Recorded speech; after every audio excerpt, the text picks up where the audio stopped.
There are no billionaires in Nigeria. There's only three. Three people. And these three people who made their money from scratch, they didn't get any help. No startup, no government gave me money, no president gave me money or politician gave me money. They did not sell drugs. They did not sell illegal stuff. They did not have oil. They did not steal oil, have it, get a oil block. They simply worked for their billions. Other than these three, there's no other billionaire in Nigeria. Number three. Hello and what's up guys? In this video we are diving into something that might surprise you. We all know about Nigeria's billionaires, right? But here is a twist. Did you know that according to one Nigerian woman, there are only 3 true billionaires in the country? She says these 3 people didn't get help from anyone. No government handouts, no politician backing, no oil wells or shady deals. They started from scratch, built their empires with hard work, and did it all without selling drugs or doing any Yahoo Yahoo. Sound crazy, right? One of these billionaires is even a musician. Yes, you heard that right, music, not oil. These are people who rose to the top by their own effort with no shortcuts.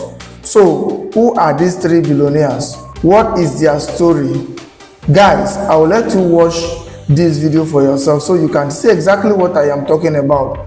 Also, don't forget to like, share and subscribe to this channel if you haven't already done so. Take a look guys and remember to share your thought after watching. Let's talk about the top 3 billionaires in Nigeria. There are no billionaires in Nigeria. There's only 3. 3 people. And these 3 people who made their money from scratch, they didn't get any help.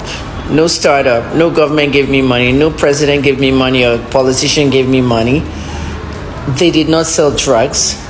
They did not sell illegal stuff. They did not have oil. They did not steal oil, have it, get a oil block. They simply worked for their billions. Other than these 3, there's no other billionaire in Nigeria. Number 3, Whiskid. Whiskid Aliko is a music artist in Nigeria, and he was signed with EME before he left and started his own label, Starboy. He worked so hard to build his music empire.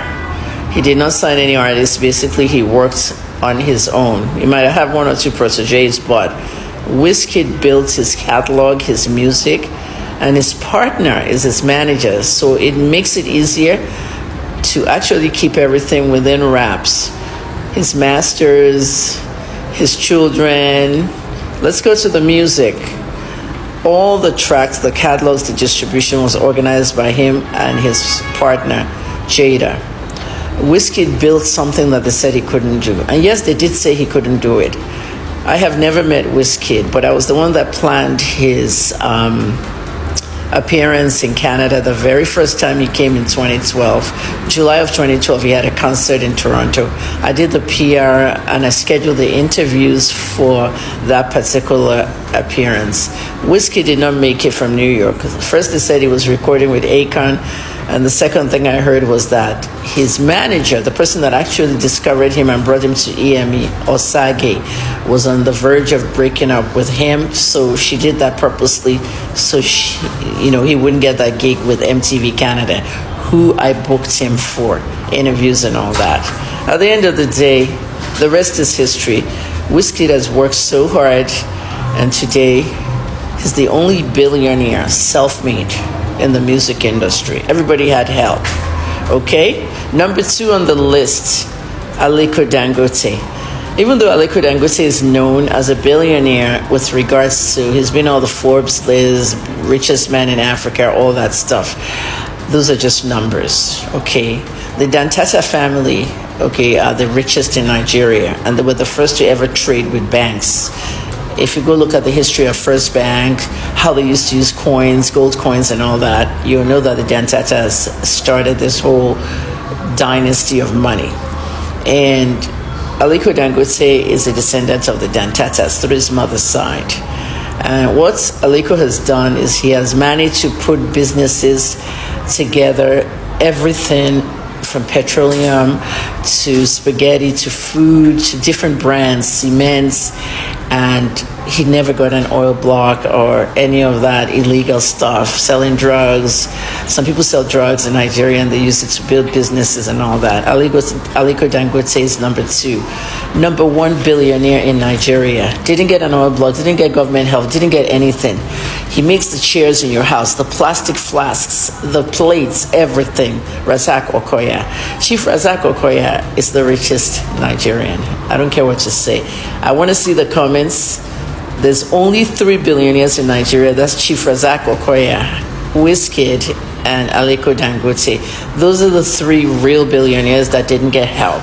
They built their billions. So I posted a video about the richest tribe in Nigeria, and in that video I stated that the Yoruba tribe is the richest tribe in Nigeria. Unfortunately, some people are not happy with it. A certain Igbo guy sent me a message telling me not to step my feet in Igbo land again, that I should remain in Lagos, that I'm a slave. Coupled with the other unnecessary insults that followed with the message. But it's funny to me, again, I'm not going to speak much on that message because I don't think anybody has right to tell me not to step my feet in Igbo land. Okay, now let's focus on the topic. Based on what I stated in that video, the Yoruba tribe is the richest tribe, and I'm going to say it again. The Yoruba tribe is the richest tribe in Nigeria. And to be clear, I posted that video because my TikTok follower requested for it. One of my TikTok followers. Okay? Again, let's go back to the topic. When it comes to business, the Yorubas control business. The Igbos control trade. Mind you, business and trade are not the same, even though they are familiar. Both of them can interchange. Alright? But they are different. Okay, it's just like, nose and mouth, but we know that they are different. At the end of the day, the Igbos control trade, which makes them the middlemen of business in Nigeria. They are standing between manufacturer and a buyer. The Igbos can be referred to as distributors, while the Yorubas can be referred to as manufacturers. Let me dive deeper. When it comes to political wealth between the Yorubas and the Igbos, the Yorubas can beat the Igbos hands down when it comes to political wealth. No Igbo man, as of 2024, can stand Olusegun Obasanjo and the current president of Nigeria, Tinubu. Political influence and political wealth, no Igbo man can stand them. Currently, the richest Igbo man, as long as political wealth is concerned, is Ojuzokalo. And this guy in Imo State, Rochas. Hope Uzodinma, Peter Obi, Chris Ngige, David Umahi. Who else? I'm talking about political wealth now. Who else? Soludo, because he was former governor of Central Bank of Nigeria. Who else? Like, make it make sense. On business side, the Yorubas versus the Igbos. The richest Igbo man is Ato Eze. And this is the list of the richest Igbos. The richest Yoruba man is Michael Adonoga. Net worth of the richest Yoruba man is about $6.5 billion. According to public information, the net worth of the richest Igbo man, Ato Eze, about 15 billion naira. Yet, the richest Yoruba man can beat the richest Igbo man, hands down. Now let's talk about tech guys, tech money.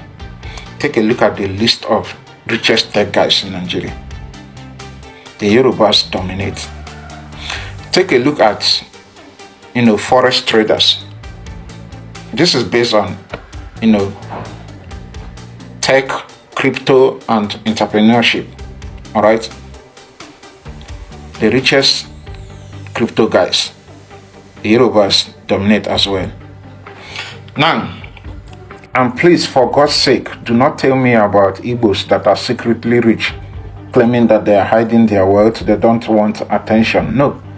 We know for a fact that some people can hide their wealth, but once you hit $1 billion, I don't think you can hide your wealth. Even if you hide your wealth, your company, your asset cannot be hidden as well. Obviously, people like BlackRock, they are not on the list of richest people, but we know their company. So if you are rich in Igbo land today, but your wealth is not well known, your net worth is not well known, your company is well known. So definitely, if any Igbo person is rich, whether he's in trade fair or Alaba, if he is worth $1 billion, we will know, regardless. Richest family in Nigeria. The Igbos are there, the Yorubas are there, the Hausas are there. You can see the list by yourself and check out who is dominating the list. Now, on the list of richest Nigerian women, Alakija is number 1 from the Yoruba tribe. Alison Madeke is from the Igbo tribe. Stella Udo is from the Igbo tribe. But these two women, they made their money through politics. And we know for a fact that Alison Madeke is under investigation for the longest of time now because of corruption. Ngozi Okonjo-Iweala, the current Director General of World Trade Organization, she is there based on merit, not based on money. Alright? So, at the end of the day, the Igbos are rich, but the Yorubas are a bit higher. In terms of wealth distribution, the Yorubas also distribute wealth, even though in politics it is considered nepotism, which is bad. But it is what it is. In the next 20 years now, or 10 years thereabout, majority of the people that are groomed by Tinubu today will control Nigeria. Check out his appointee. 80% of them are from the Yoruba tribe.